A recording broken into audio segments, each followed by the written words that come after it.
नमस्कार, स्वराज एक्सप्रेस देख रहे हैं आप और स्वराज सेहत के साथ मैं हूं रश्मि गौरी। पूरी दुनिया में इस वक्त कोरोना कहर बरपा रहा है। हमारे देश में 2,18,000 से ज्यादा लोग कोरोना से प्रभावित हैं या यूं कहें संक्रमित हैं। मरीजों का आंकड़ा लगातार बढ़ता जा रहा है और कोरोना वायरस के संक्रमण से सर्दी, खांसी, जुकाम जैसे सांस लेने में तकलीफ जैसी समस्याएं भी हो रही हैं।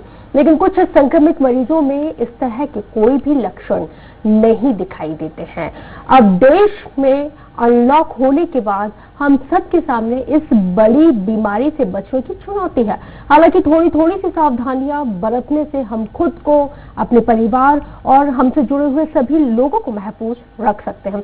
तो चलिए स्वराज सेहत में आज चर्चा करेंगे कि कैसे सभी इस वायरस से बच सकते हैं।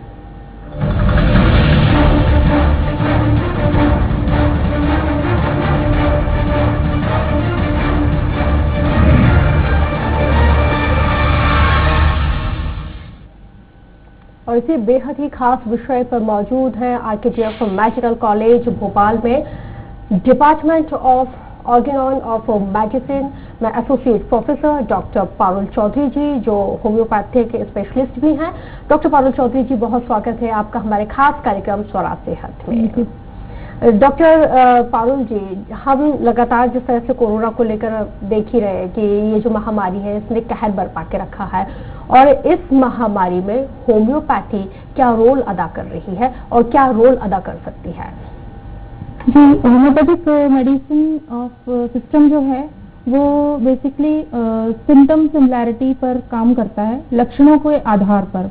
आप कोविड के अलावा भी जितने पहले जो हमारे इन्फेक्शन हुए हैं, महामारी हुई है, बेसिकली एंटीवायरस जो हुई है, एंटीवायरस जो बीमारियां हुई हैं वो सब, उसमें भी होम्योपैथिक मेडिसिन को हम कारगर साबित हुई हैं, इसलिए क्योंकि वो सिम्टम पर आधारित हैं। तो सिम्टम या लक्षण जो हैं बीमार के वो हम ठीक करते हैं और उसके आधार पर हमारा केस टेकिंग की जाती है। तो homeopathic system of medicine symptoms को या लक्षणों को देती है, ना कि डिजीज को। तो हम, there is a saying in homeopathy treats the patient not the disease. तो बीमारी के नाम से हम पेशेंट को ठीक नहीं करना चाहते या उसको हम ट्रीटमेंट नहीं देते, जबकि उसके लक्षण ही हमारे लिए मुख्य प्रायोरिटी रहते हैं।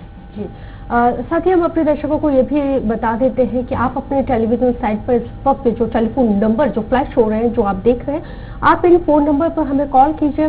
डॉक्टर पारुल चौधरी आपके तमाम उन सवालों को जवाब देंगी जो आप उनसे पूछना चाहते हैं। Doctor Parul, homeopathy immune system पर किस तरह से प्रभाव डालता है और अगर हम बात करें इम्यून सिस्टम की तो ये कैसे मतलब होम्योपैथी दवाओं के जरिए इम्यून सिस्टम को कैसे स्ट्रॉन्ग किया जा सकता है?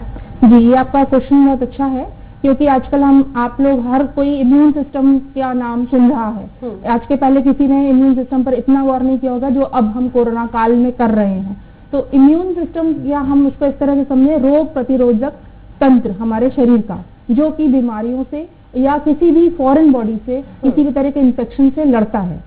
तो उसको हम अपने होम्योपैथी लैंग्वेज में, बिकॉज मैं ऑर्गेनॉन ऑफ मेडिसिन होम्योपैथी की टीचर हूँ, इसलिए होम्योपैथिक फिलॉसफी जो है वो बेस्ड है जीवनी शक्ति पर, यानी इम्यून सिस्टम का एक होम्योपैथिक नाम जिसको हम वाइटल एनर्जी या जीवनी शक्ति कहते हैं। तो हमारा जो बिलीफ है कि पेशेंट को हम ठीक करते हैं, ये हम कैसे बोलते हैं, हम बीमारी को ठीक नहीं करते, बीमार को ठीक करते हैं। तो बीमार यानी पेशेंट, और पेशेंट जो है उसके अंदर जो जीवनी शक्ति या जिसे आप इम्यून सिस्टम बोलते हैं, वो जब बैलेंस बिगड़ जाता है उसका, तो हमें बीमारी के लक्षण दिखते हैं। वो कोई भी, किसी भी तरह की बीमारी हो सकती है, वो किसी भी पॉजिटिव ऑर्गेनिज्म, वायरस बोल लीजिए आप, बैक्टीरिया बोल लीजिए आप, और कोई भी कारण हो सकता है बीमार का। तो बीमार इसलिए होता है क्योंकि उसकी वाइटल एनर्जी जो है वो डिस्टर्ब हो गई है, उसका बैलेंस जो है वो बिगड़ गया है।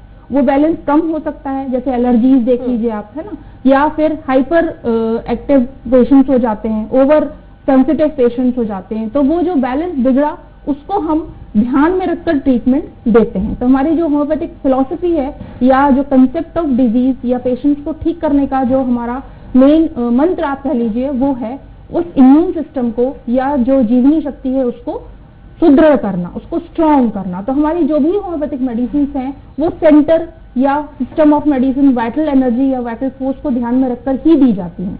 तो जब वो हम सेंटर को ध्यान में रखकर दवाई देते हैं तो वो पेशेंट जो भी बीमारी से सफर कर रहा है उन सब में वो कारगर सिद्ध होती है। कहा जाता है कि ये जो हमारे साथ कॉलर जुड़ गए इस वक्त इटावा से मोहित हैं। मोहित जी, बहुत स्वागत है, सवाल कीजिए अपना।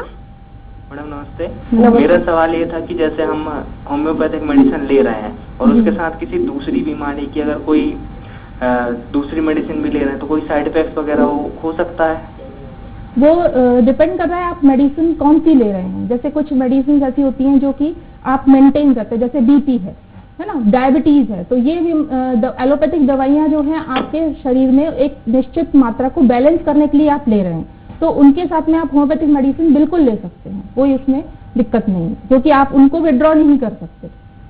ठीक है, जाहिर सी बात है मोहित, एहतियात बरतना होगा। जिस तरह से डॉक्टर पारुल चौधरी ने आपको जो सलाह दी है उस पर अमल करना होगा आपको।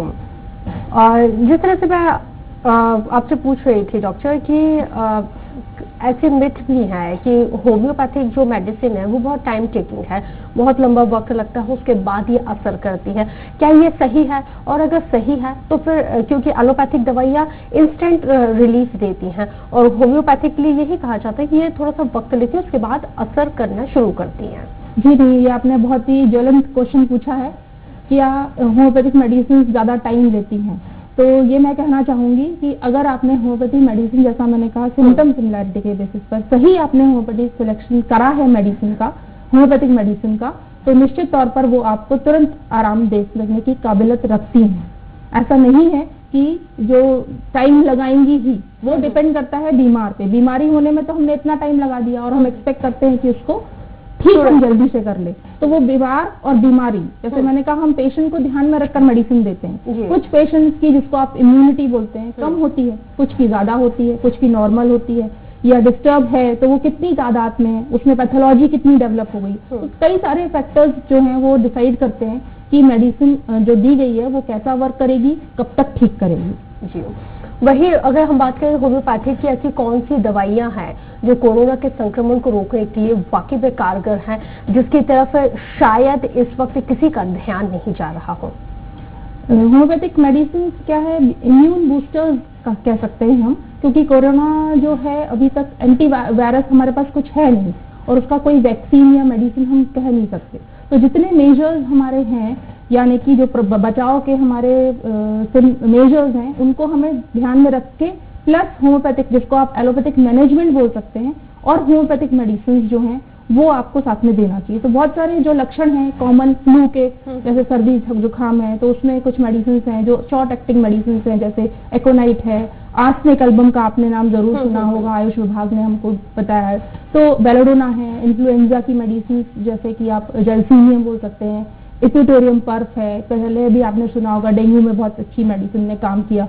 तो हम सिम्टम को ध्यान में रख के जो मेडिसिन हमारी हैं उनको हम देते हैं। माइल्ड या मॉडरेट जो केसेस हैं जिनमें कुछ सिम्टम्स हैं कि सीवियर नहीं है, सिम्टम सीवियरिटी नहीं है, तो उनकी मेडिसिन अलग होती हैं। इनिशियल स्टेज की हमारी होम्योपैथिक मेडिसिन अलग होती हैं और निश्चित तौर पर वो लक्षणों के आधार पर हम देते हैं तो हमको 100% रिजल्ट मिलेंगे, इसमें कोई दो राय नहीं। बिल्कुल, क्योंकि अगर हम जब स्किन से रिलेटेड कोई प्रॉब्लम देखते हैं तो पहले हमने देखा था कि लोगों का रुझान एलोपैथिक दवाइयों की तरफ था, फिर उसके बाद आयुर्वेद की तरफ पहुंच गया, लेकिन अब हम देख रहे हैं जो स्किन से रिलेटेड जिन लोगों को प्रॉब्लम है वो अब होम्योपैथिक की तरफ रुख कर रहे हैं। जी, स्किन अगेन आपने बहुत अच्छा, जो हम लोग बोलते हैं कि सिस्टम ऑफ मेडिसिन, आज के सिनेरियो में हमें इन जनरल हेल्थ को लेना चाहिए। अब बीमार की बीमारी क्या है और वो किस लेवल का है, वो उसको ये इतनी अपॉर्चुनिटी होना चाहिए कि वो, और है अवेयरनेस डेवलप हो गई है कि भाई ये बीमारी है तो आप एलोपैथी पे जाइए, ये बीमारी है तो आप होम्योपैथी पे जाइए, ये बीमारी है तो आप आयुर्वेद में जाइए। तो इतनी जनरल अवेयरनेस एक फैल चुकी है। और स्किन ऐसा हमारे यहाँ है कि जिसमें आपको होम्योपैथिक मेडिसिन द्वारा परमानेंट, या जिसे हम कह सकते हैं क्योर के, हमारे बहुत सारे केसेस देखे जिनमें बहुत अच्छा इफेक्ट है, क्योंकि वो सप्रेस नहीं करता, वो जड़ से खत्म करने की क्षमता रखता है। वही मैंने कहा कि पेशेंट को ध्यान में रखकर हम देते हैं जब दवाई, तो वो निश्चित तौर पर ठीक करती है, तो वो स्किन में भी उतना ही इफेक्टिव पाई गई है। जी, तो वही डॉक्टर पारुल, अगर हम बात करें लॉकडाउन के सिनेरियो को लेकर, तो लॉकडाउन खुलने के बाद बाजार, दफ्तर, जितने भी ऑफिसेज हैं वो सब अब ओपन हो गए हैं और उसी रूटीन के साथ अब काम हो रहा है। अगर हम कोरोना वायरस की बात करते हैं तो उसकी रोकथाम के लिए व्यक्तिगत तौर पर क्या क्या उपाय किए जाने चाहिए और कैसे खुद को सेव किया जा सकता है? जी, लॉकडाउन खुलना के बाद जो है हमारी चुनौती, या हमें कहना चाहिए कि चैलेंज जो है हमें ज्यादा है, क्योंकि अब हम लोग लॉकडाउन को पार करके इस स्टेज पे पहुंचते हैं कि अपने जीवन को भी हमें सुचारू रूप से बढ़ाना है और कोरोना से भी फाइट करना है। तो सबसे पहला मैं कहूंगी कि कोरोना के डर को आप अपने दिमाग से निकाल दीजिए। जब तक आप कोरोना के डर को अपने साथ रखेंगे, आप पब्लिक में या सरवाइव नहीं कर सकते। एक तरह से आप कैच कर रहे हैं बीमारी को, ये भी हो सकता है। तो सबसे पहले तो दिमाग से हटा दीजिए कि इसका कोरोना जो है वो जानलेवा है या मैं मर जाऊंगा, कोरोना हो जाएगा। तो नहीं, बिल्कुल ऐसा नहीं है, ये अपने मिथ हटा दीजिए। दूसरा, जो आपको बताया गया है, गवर्नमेंट इतना ज्यादा हमको अवेयरनेस फैला रही है, पुलिस क्या आप सक्रियता देखिए, तो जो वो कह रही है उन मापदंडों को आप निश्चित तौर पर अपनाएं, उसको मजाक में, लाइट में ना ले, क्योंकि ये जनरल बात है कि जब आप अपने रूटीन में जाएंगे, अभी तक तो लॉकडाउन में थे तो बाहर जाने से हम सबको डर लग रहा था, सही माने, लेकिन अब जैसे हमारी वर्किंग शुरू हो गई है तो हम वर्किंग को ध्यान में रखें या कोरोना को बचाव के जो हमें मापदंड दिए गए जैसे मास्क है या हेल्थ हाइजीन है, हैंड हाइजीन है, उसको ध्यान में रखना है। कितना रखें, अब काम करें कि ये करें, this is a normal behaviour जो अभी उभर के और आएगा। मतलब तो हमें हैबिचुअल हो जाना चाहिए कोरोना के साथ रहने के लिए, उससे कैसे उसके साथ लाइफ को जीना है इसको लेके हमें हैबिचुअल हो जाना चाहिए। रांची से एक कॉलर जुड़ गए इस वक्त हमारे साथ, विनय। विनय जी, बहुत स्वागत है, सवाल कीजिए अपना। हेलो, मेरी आवाज आ रही है? जी जी विनय जी, आपकी आवाज मिल रही है, सवाल कीजिए अपना। नमस्ते मैम, मेरा सवाल डॉक्टर मैडम से है। दरअसल मैं इंदौर में रहता हूँ और यहाँ पर कोरोना संक्रमण काफी ज्यादा फैल रहा है, तो मेरा मुंह का जो टेस्ट है पिछले 4-5 दिन से मुझे थोड़ा बदला बदला लग रहा है, तो क्या मुझे कोरोना की जांच करानी चाहिए? क्योंकि ऐसा पहली बार हुआ है कि मुझे मेरा मुंह का टेस्ट थोड़ा बदला बदला लग रहा है। जी, इसके साथ में आपको कोई और गले में खराश, सांस लेने में तकलीफ, नाक बहना, डलनेस, वीकनेस, ऐसा कुछ लग रहा है क्या? अगर नहीं लग रहा है तो आपको वेट करना चाहिए, अभी तुरंत टेस्ट के लिए नहीं जाना चाहिए। और आप किसी ऐसे संक्रमण वाले स्थान पे गए हैं या किसी संक्रमित व्यक्ति से आप मिले हैं, अगर ऐसा है तो जरूर आपको गवर्नमेंट अथॉरिटी से बात करनी चाहिए और जाना चाहिए। एहतियात बरतिए विनय जी। जो डॉक्टर पारुल जी आपको बता रही हैं कि थोड़ा सा वेट कीजिए, उसके बाद से अगर आपको ठीक नहीं लगता है तो आप डेफिनेटली आपको डॉक्टर के पास जाना चाहिए, कंसल्ट करना चाहिए। बहुत शुक्रिया हमें कॉल करने के लिए। इस वक्त उबाली जी हमारे साथ महाराष्ट्र से जुड़ गए हैं, रेगुलर कस्टमर हैं, ये रेगुलर हमारे कॉलर हैं जो हमें कॉल करते हैं। उबाली जी, बहुत स्वागत है, सवाल कीजिए अपना। नमस्ते मैडम, मैं महाराष्ट्र के अहमदनगर जिले से दादा उबाले बात कर रहा हूँ जी। मेरा सवाल ऐसा है कि बहुत लोगों का कहना है कि आप चाहे कितना भी सैनिटाइजर लगा लो और उसके बारे में कितना भी सबको बता दो कि सैनिटाइजर लगाना चाहिए, फिर भी सैनिटाइजर लगाने से कोरोना के विषाणु नहीं मरते, ऐसा सब लोग। ठीक, तो मेरा आपसे पूछना है कि सैनिटाइजर लगाने से कोरोना विषाणु नहीं मरते हैं क्या, इसके बारे में बताइए मैडम। ठीक जी, ये आपका बहुत अच्छा क्वेश्चन है कि सैनिटाइजर को लगा लिया तो हम निश्चिंत हो गए। बहुत सारे मापदंड, जैसे मैंने बोला कि सैनिटाइजर आपने लगा लिया तो आप कोरोना प्रभावित क्षेत्र में चले जाएं, ऐसा नहीं है ना। बचाव आपको करना है जितना आप ज्यादा हो सके। सैनिटाइजर लगाने के बाद कोरोना नहीं होगा तो ये बहुत सारे फैक्टर्स पर डिपेंड करता है कि आपने कोरोना संक्रमित पेशेंट से डायरेक्ट आप इंटरेक्ट हुए क्या, तो आपको क्वारंटाइन होना ही है। आप सोच ली सैनिटाइजर लगा लिया तो नहीं होगा, ऐसा बिल्कुल नहीं। अल्कोहल बेस्ड सैनिटाइजर होना चाहिए, उसकी एक अवधि है निश्चित कि इतने समय के बाद वो जो है कोरोना वायरस आपके सरफेस से या हाथ से चला जाएगा। तो बेस्ट है सैनिटाइजर के साथ साथ आप साबुन हाथ धोते रहें 1-1 घंटे में, वो सबसे बेस्ट है। बहुत शुक्रिया दादा साहब उबाले जी हमें कॉल करने के लिए। होशंगाबाद से हमारे साथ एक कॉलर जुड़ गए हैं इस वक्त फोन लाइन पर, गढ़वाल साहब है। गढ़वाल जी, बहुत स्वागत है, सवाल कीजिए अपना। धन्यवाद जी।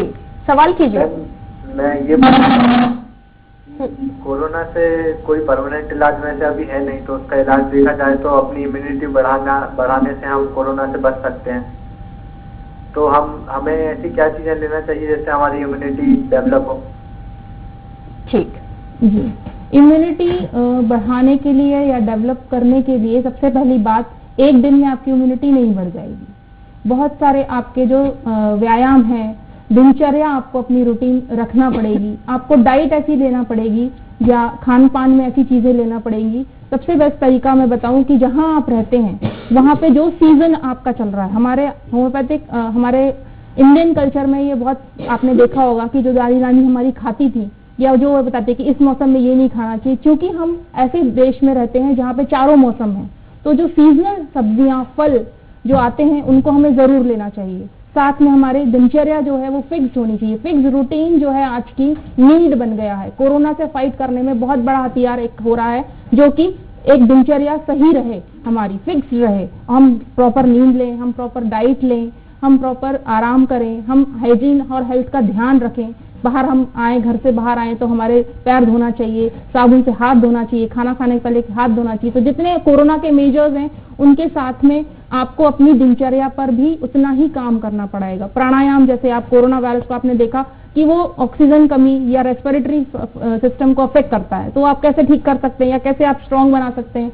आप प्राणायाम कीजिए जिससे कि आप फ्रेश वायु, फ्रेश ऑक्सीजन आपके शरीर में जाए, तो डेफिनेटली आप अपना इम्यून सिस्टम बढ़ा सकते हैं, लेकिन आपको अपनी दिनचर्या फिक्स रखनी पड़ेगी।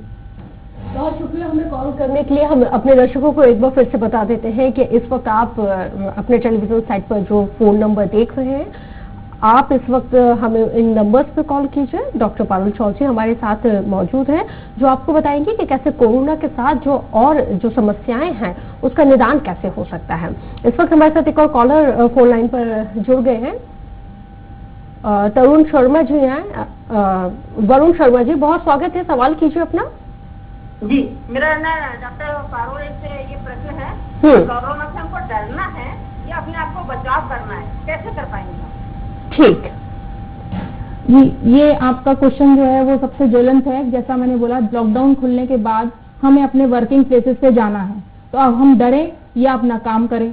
तो हमें डरना बिल्कुल भी नहीं है। जैसे मैंने पहले कहा था, हमारी मानसिक health, mental health is equally important. शरीर और मन हमारा जब तक साथ नहीं होंगे तब तक हम इस जंग से लड़ नहीं सकते। लड़ रहे हैं, सब लोग लड़ रहे हैं, तो उसमें हमें जीतना है। हम तभी जीत सकते हैं जब हम उस डर पर काबू पा लेंगे। और सबसे, मैंने बोला, सबसे इम्पोर्टेंट है होम्योपैथिक हमारी जो फिलॉसफी है वो भी in all mind, body and soul, तीनों का मिक्सचर होता है एक ह्यूमन बीइंग। तो हम एक को लेकर कभी भी आगे नहीं बढ़ सकते, हमें माइंड का भी, सोल का भी और बॉडी का भी, तीनों का हमें जो है कंजॉइंट इफेक्ट लाना है, तभी हम आगे इस फाइट को लड़ सकते हैं।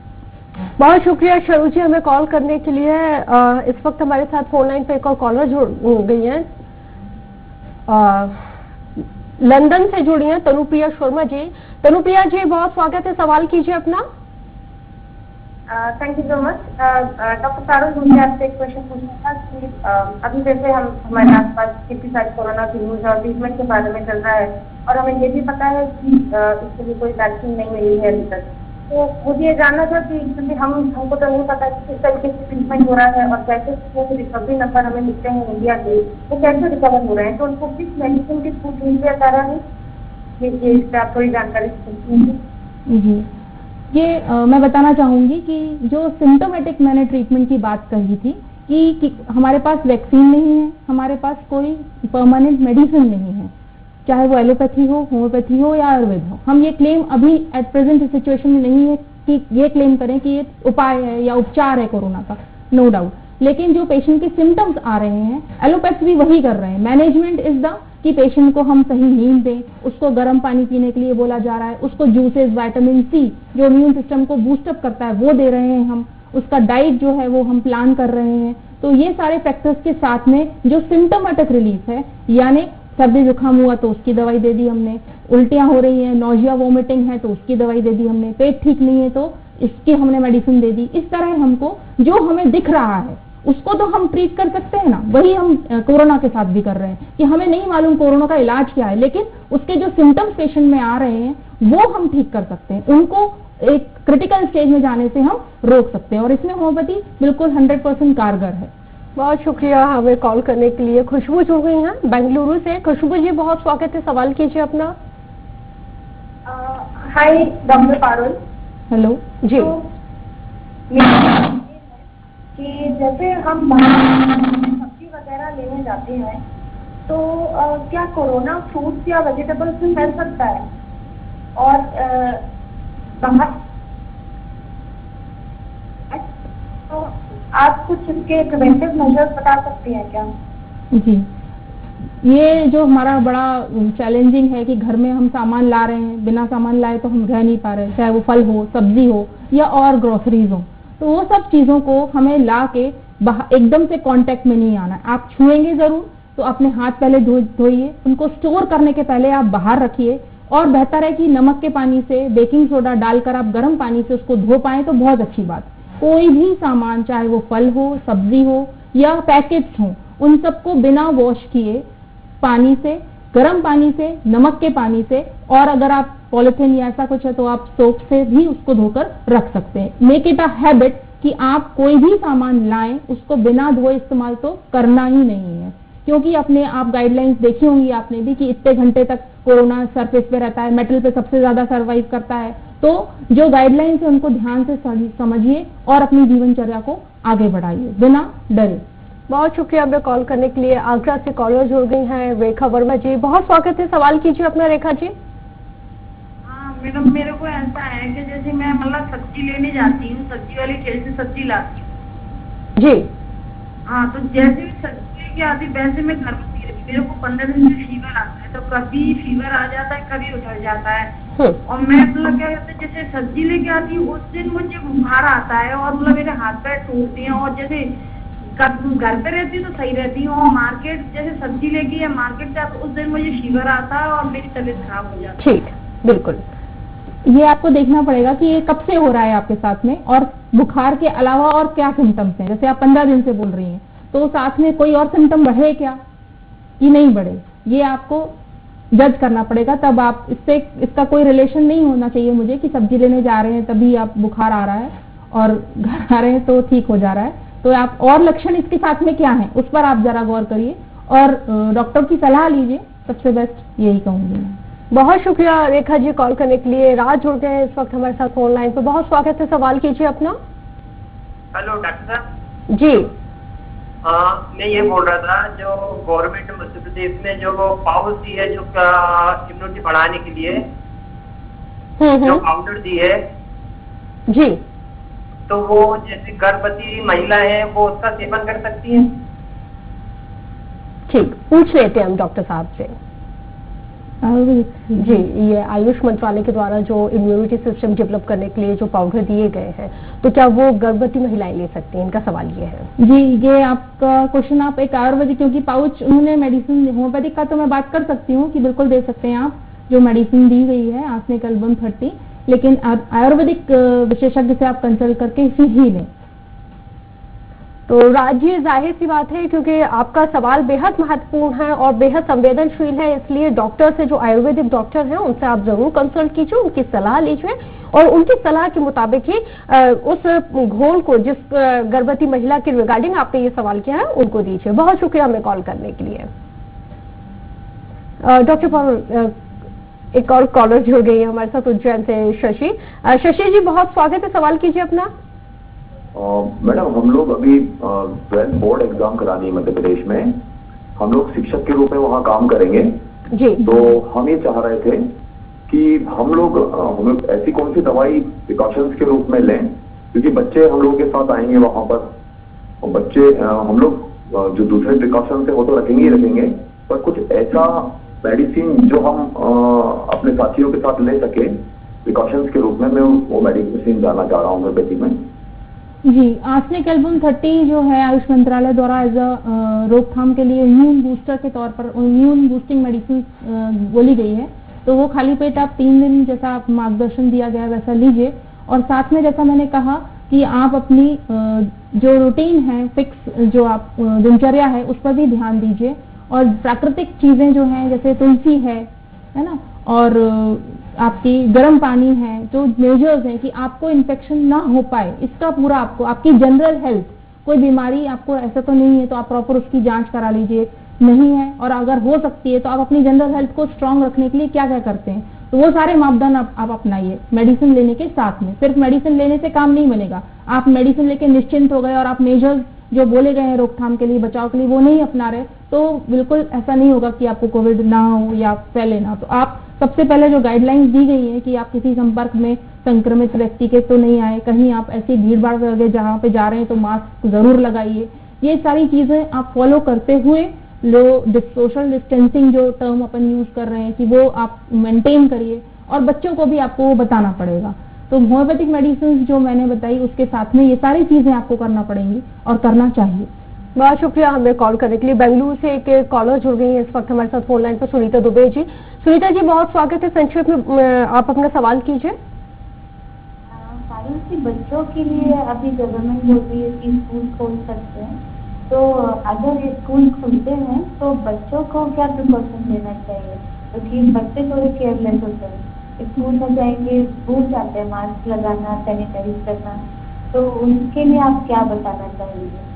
जी, बच्चों को सबसे पहले तो आप उनकी डाइट पे विशेष ध्यान रखिए। मैं ये कहना चाहती हूँ कि बच्चों को इस चीज का सबसे ज्यादा उपयोग समझना पड़ेगा कि आप अपना बच्चों नींद पूरी ले रहे हैं और डाइट अपनी पूरी रही है, ऐसी न्यूट्रिशियस डाइट दीजिए जो मैंने जैसे बताया पहले भी कि सीजन के हिसाब से, है ना। और प्रिवेंटिव जो मेडिसिन मेजर्स आपको बताए गए वो तो आपको फॉलो करना ही है, जैसे मास्क लगाना है, बच्चों को ये समझाना ही पड़ेगा।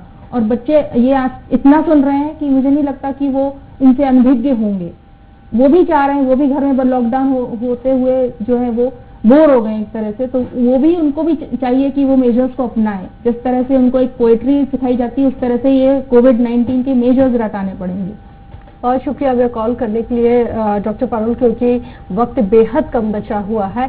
हम चाहेंगे कि चलते चलते आप हमारे दर्शकों को एक अच्छी हेल्थ और एक बेटर लाइफ के लिए क्या सजेशन देना चाहेंगे? जी, ये मेरा फेवरेट क्वेश्चन मैं कहूंगी कि हम लोगों की लाइफ इस कोविड-19 ने शफल कर दी है, एज इफ ऐसा लग रहा है कि हम बिल्कुल रोटेट हो गए, we just what this happened, it is a pause in our life. तो ये हमें एक तरह से अपॉर्चुनिटी की तरह लेना चाहिए, इससे घबराना नहीं चाहिए और इससे लड़ने के लिए या इसको सतर्क रहने के लिए हमें सारे वो इंतजाम करने चाहिए जो हम कर रहे हैं और उसको अपनाना चाहिए। उसको ना तो लॉकडाउन खुल जाने से हमारी पटरी पे जैसे ही नॉर्मल लाइफ आएगी तो उससे हमें लापरवाह नहीं होना चाहिए, जो जिसकी पूरी संभावना है, तो लापरवाही हमें बिल्कुल नहीं बरतनी है और डरना भी नहीं है, दोनों ही चीजें हमारे साथ में चलना है। और ये हमारी जिम्मेदारी है कि जो हम हैं हम तो फिर मान लेंगे, लेकिन हमारे सामने वाला उसको फॉलो कर रहा है कि नहीं, जैसे हमारे कलीग्स हैं, अगर वो नहीं कर रहे हैं तो हमें इतनी डेयरिंग होनी चाहिए कि हम उन्हें समझाएं। ये एक ह्यूमैनिटी और एक पूरी कम्युनिटी और सोसाइटी की रिस्पॉन्सिबिलिटी, एक किसी व्यक्ति की रिस्पॉन्सिबिलिटी नहीं है। और जो हम आज पहले भी मैंने कहा कि हमारी जो दिनचर्या है किस तरह से नहीं कहना चाहिए बट वेस्टर्न कल्चर से जो है वो अफेक्टेड हो गई थी, तो हमें दोबारा अपने गांव की तरफ या जैसा कहना चाहिए कि अपनी जड़ों की तरफ जाना चाहिए। बहुत शुक्रिया, आप इस स्टूडियो में आई, इतनी महत्वपूर्ण जानकारी आपने हमारे दर्शकों को दी, बहुत शुक्रिया। और इसी के साथ स्वास्थ्य सेहत में मेरे साथ इतना ही, दीजिए इजाजत, नमस्कार।